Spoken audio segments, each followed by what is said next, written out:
Good morning. It's mid-January in the Northeast, and it's pretty chilly out this morning. Just got to the shop, and I turned on the heat, so it's warming up in here, and going to work on a few things on the boat this winter. It's been in winter storage for a couple months now. It's all winterized, put away, but we're going to just check on it, make sure everything's good. The first thing we're going to do is check, make sure the house battery is still being charged up. It's on shore power while it's in storage. And then we're going to also check for signs of mouse infestation. Had an issue last year where I didn't check on the boat enough, and the mice got in there and made a huge mess. It took hours, if not days, to clean it all out. Basically every cabinet and drawer and nook and cranny in the boat was filled with mouse infestation, and it just took forever to clean. I was very lucky that there was no damage to the electrical system, which has happened to me before on other pieces of equipment. So that was very lucky. Another issue I want to address this winter is getting a game plan together for the fuel sending units. They are about 2 years old. They were done as part of the engine replacement project I did about 2 years ago. Both engines were replaced, and they require a fuel return to the tank. My tank does not have any extra ports, so as part of that project, we used fuel sending units that had a return in the fuel sending unit. Another thing I want to address this winter is the onboard ice maker. It stopped making ice last season, and I believe the issue is the internal mechanism to actually flip the ice out of the tray. So we're going to take that out of the boat and see if we can get that working again. Next on the list is to address the autopilot system. It's been installed for about a year now, and it works great, but I do want to change kind of the ultimate wiring configuration that I have for it.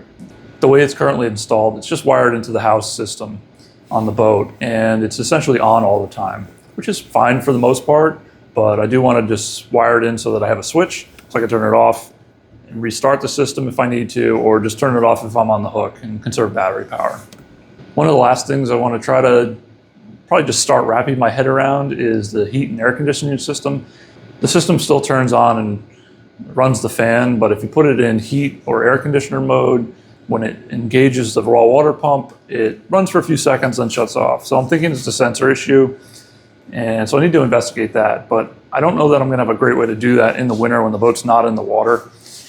Just being winterized and wrapped up, it might be challenging to get a system where I can supply water and return water to the system to test it. So that might have to wait, but it could probably start investigating at least.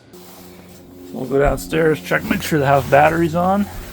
Maybe turn some lights on, just poke around a little bit. So yeah, we've got voltage, and let's turn on some lights.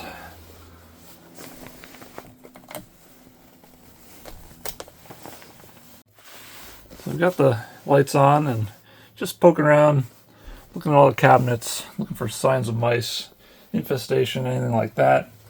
But one thing that was concerning is I found evidence of moisture in the headliner, which is strange because I do have a couple of these dehumidifiers in here, which they don't appear to be doing anything.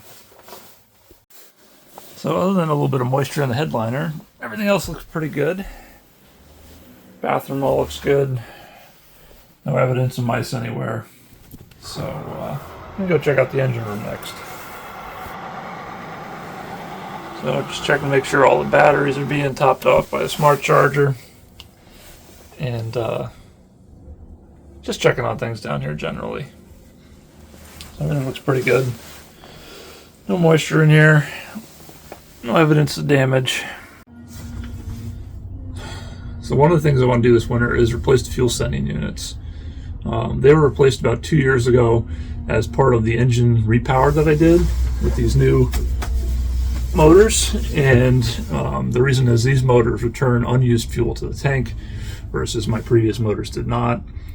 And the tanks do not have fuel return ports on them. So I had to get special fuel sending units that had a return right in the top of the fuel sending unit to get fuel back in the tank. And so the issue I have is the way the fuel sending unit is indexed in the tank, which can only go one way. When the float at the end of the arm goes up and down through the fuel level, that float arm is actually too long, and it hits the internal baffle in the tank. and I've tried adjusting it and I can't get it to work. So I need to switch to a vertical column style fuel float, which I can find the appropriate size sending unit for the depth of my tank. But the issue I have is I've not been able to find one that has a fuel return port on top to return the fuel to the tank. So probably have to custom make it, and so that'll be a project coming up.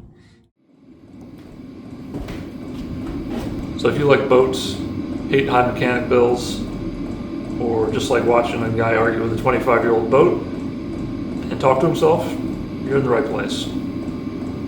Thanks for watching.